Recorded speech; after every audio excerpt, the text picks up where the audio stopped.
Parents, I want to have a serious conversation with you, and I want you to consider by the time this video is done, first watch the whole thing, to show it to your kids and watch it with them and ask them, what do you think about this content? Because if you don't, high likelihood some of these things may be happening to them and they're uncomfortable talking to you about it. So as a father of 4 kids, I show clips like this and I talk to my kids about things like this because I'm a concerned parent, and I think you are as well. So 3 stories I want to tell you about, and then we'll get into this whole concept of cyberbullying and what different aspects it looks like. One, I watched a movie that I think every parent in the world needs to watch. It's called Disconnect. It's disturbing. Jason Bateman's in this movie. It's a story about a husband and wife, busy, they're doing their thing, and their son is in school. He really liked this girl. 2 of the boys in school find out he really likes this girl. They end up creating a fake Facebook profile. It's a 10-year-old movie, so it's like Facebook back then. The Facebook profile they create with the girl they like, they steal the picture from her, put it on this account.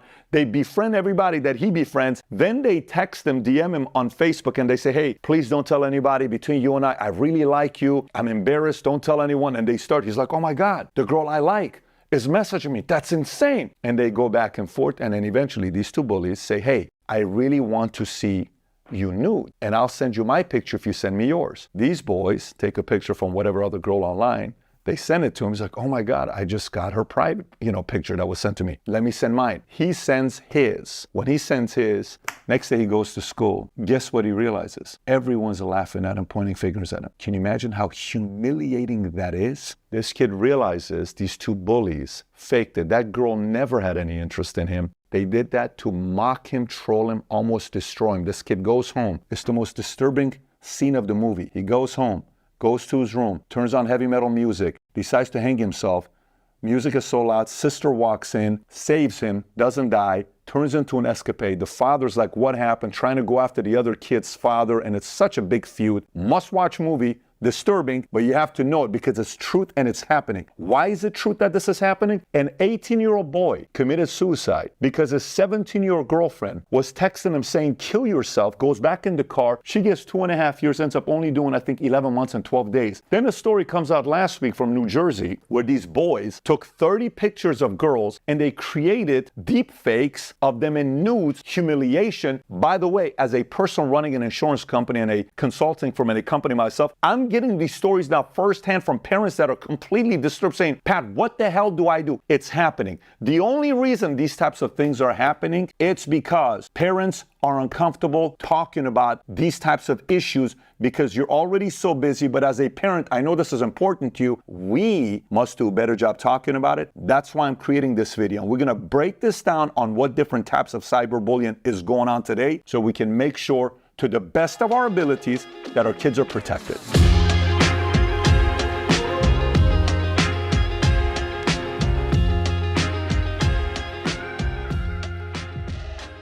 Okay, so if you get value out of this video, give it a thumbs up and subscribe to the channel. By the way, while we took this break, I had to call my son because I want to share a story with you and a picture that I have on the cover of my iPad that I think will tell you a lot about our kids needing today's content. But I'll tell you that at the end. Stick around. So let's get right into it. These are the different types of bullying, cyberbullying there is today. Number 1, exclusion. This is when somebody intentionally leaves someone else out of an online group or message thread. Believe it or not, kids, that bothers them, but it happens today. Number 2, harassment occurs when cyberbully sends persistent and hurtful online messages to a victim. These messages can contain threats. Hence, this girl we're talking about, Michelle Carter, texting her boyfriend to commit suicide. That's insane.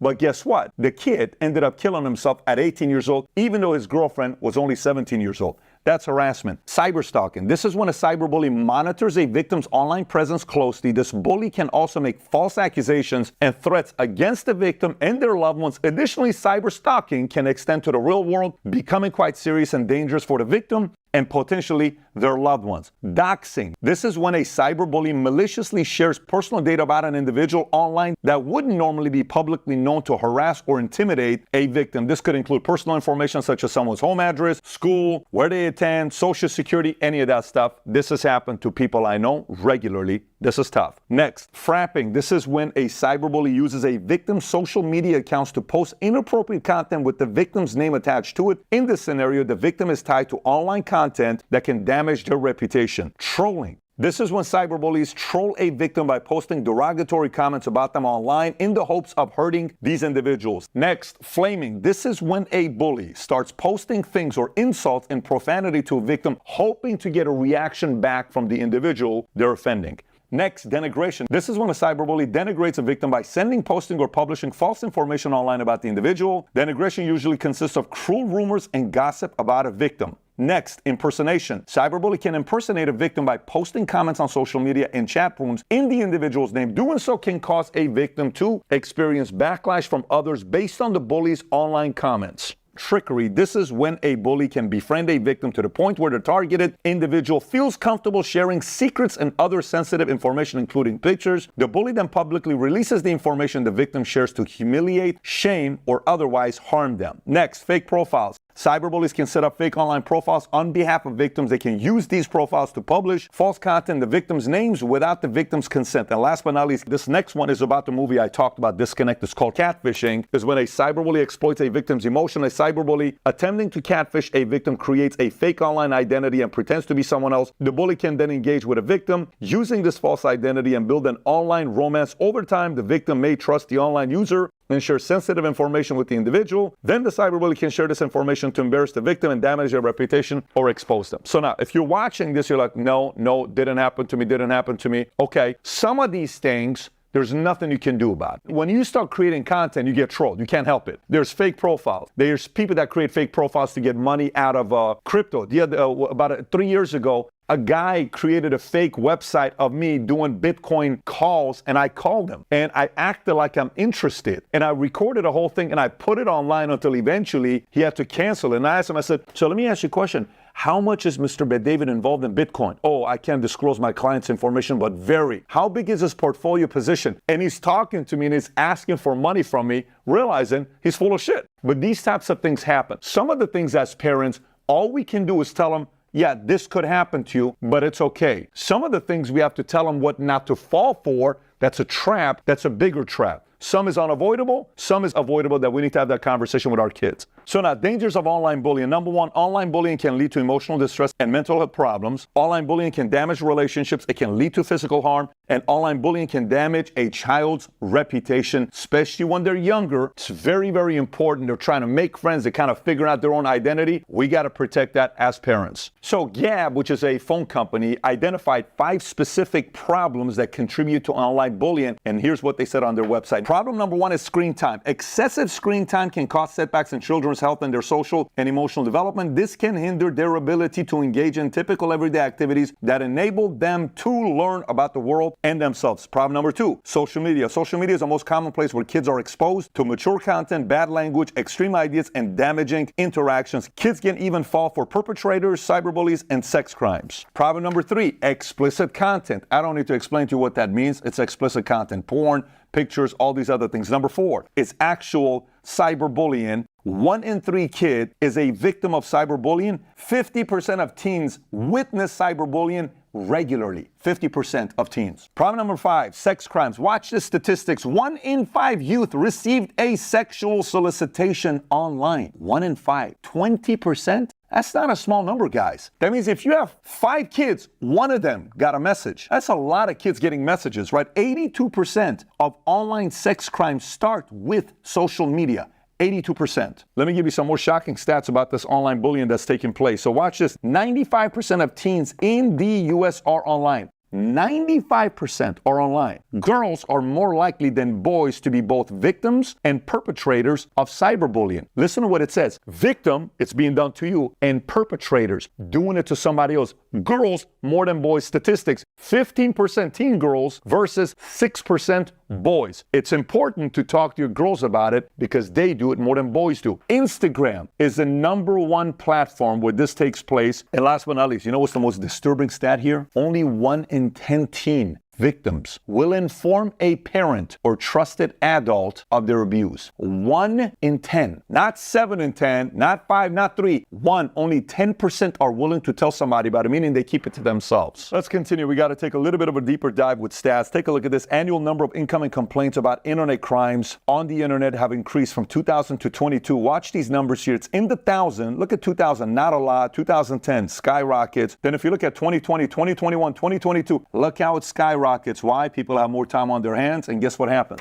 More opportunities to bully others. Look at the next one here. Percentage of internet users in selected countries who have experienced cyber crime in 2022. Number 1 is India, 69%, 68%. Look what number 2 is, US. Then Australia. The global average is 39. We're at 49. Then you got New Zealand, France, UK, Germany, Japan. This next one to me is the most interesting one. Share of children owning a smartphone in the US in 2015, 2019, and 2021 by age. If you look at the bottom, the blue is 2015, the black is 2019, and the gray is 2021. Look at the percentage. 8 years old. It's from 11%, 19% to today, it's 31%. We went from 11% in 2015 to 31% in 2021. I don't even know what the number is in 2023. What do you think it is? More than 31%. Let's go to 11 years old. In 2015, the average 11-year-old, maybe 30% of them had a phone. Then it went to 32% in 2019. Look at 2021, 53%. By the way, if some parents are like, well, what's wrong with them having a phone? It's not a phone. It's a smartphone that's the problem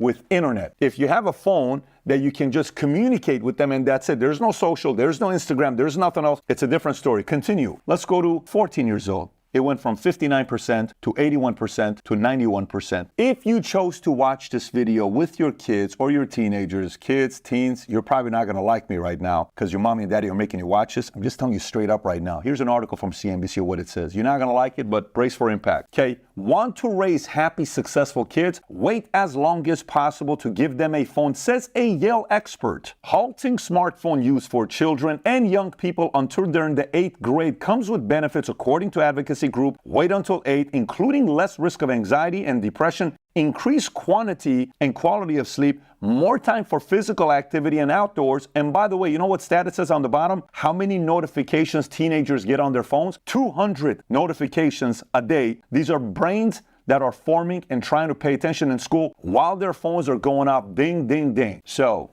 you can hate me all you want if you're watching this. If your mommy and daddy tell you can't have a smartphone till 8 years old, I fully support that message for you not to get that phone. You got plenty of other things to do, and later on you can have a smartphone, do whatever you want to do when you're 18 years old or above. Maybe you get a phone that your parents can get a hold of you, but not a smartphone. You'll thank your mom and dad later. It's the whole concept of hate me now, love me later. That's what end up happening long term. But parents, this is deeply concerning. I got one more thought. I thought I was almost done with this. Parents, one more thing for you to be thinking about this. Kids are going to come home and they're going to say, but Johnny's got a cell phone, but Larry's parents bought him a cell phone, and Jackie said, how come your mommy and daddy make more money, don't buy you a smartphone? Your parents are cheap. Who gives a shit? I don't care. You can call me whatever you want. You're not raising my kids. I'm raising my kids. And it's my job as a leader to raise my kids, to give them an opportunity to be different than everyone else in the marketplace. Let everybody else do whatever they're doing. You don't. You lead your kids and be okay with that. I want to show you this next data. I don't know if it reveals anything, but just it's a data worth knowing about. U.S. states with the lowest rate of electronic bullying among students in the grades 9 through 12 as of 2019. Lowest is Georgia, then it's Florida, Nevada, Colorado, Texas, Rhode Island, Hawaii, New Mexico, Ohio, Arizona. One of the things we got to do as parents is to keep our kids busy. It's worth knowing about this. And the ones with the highest is New Hampshire, Alaska, Iowa, West Virginia, Michigan, Missouri, Kentucky, Maine, Montana, Arkansas.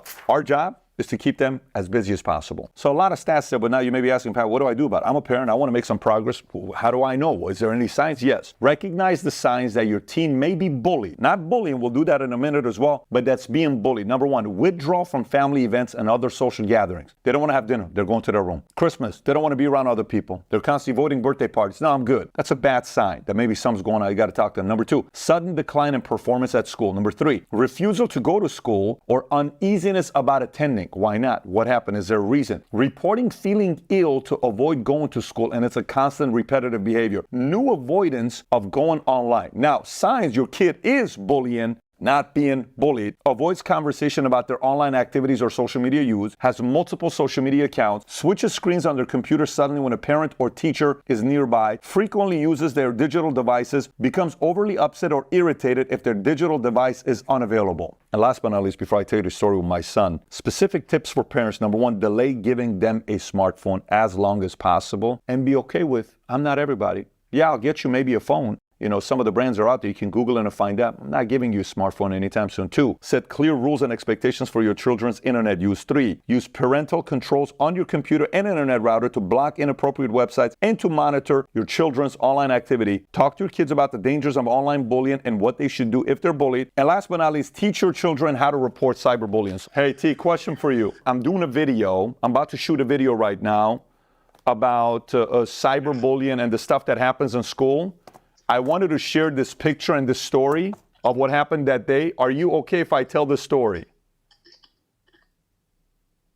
Yes, I'm okay. You're okay with that? I'm okay with You know what? I'm going to talk about how I'm weird and how you and I have that in common, but we're both comfortable now with the fact that we're a little bit different than everybody else. I'm fine. Okay. All right. Thanks, buddy. All right. Okay. Bye.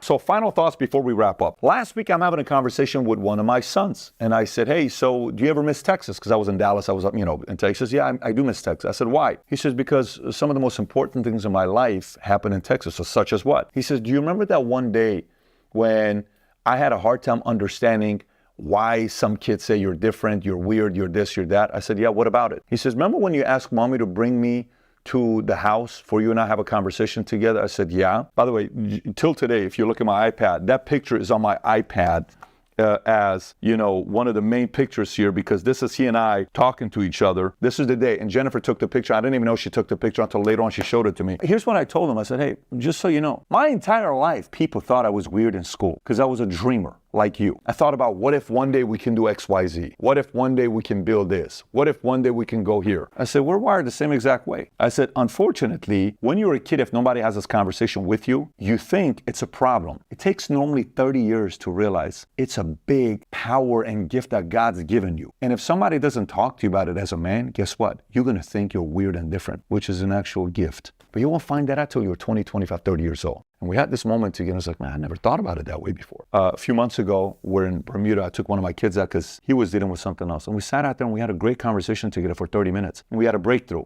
Here's a challenge. Sometimes some people don't have a father figure in their lives. Like, man, I don't even have somebody to talk to about this. Bring it up to a coach or somebody else, a man that you respect, or a mom. Parents, your responsibility, our responsibility is to talk to them as much as possible about these issues, because many times, just like you and I were afraid to talk to our parents about it, they are as well. We got to create a safe space that these types of conversations can be had with no judgment, with nothing else being there. We're having conversations. Do I have your permission to ask you this? The more we're able to use these few words and have these important conversations with them will decrease the chances of somebody bullying them, and they'll be more aware when it's happening to them. And that's why I think everybody watching this, if you're still watching this at the end, make it a priority of yours to watch the movie Disconnect with your spouse. Then if you're comfortable, watch it with your kids. If you got value out of this video, give it a thumbs up and subscribe to the channel. And if you've not seen the video I did on the loneliness epidemic, click here to watch the video. Take care, everybody. Bye-bye, bye-bye.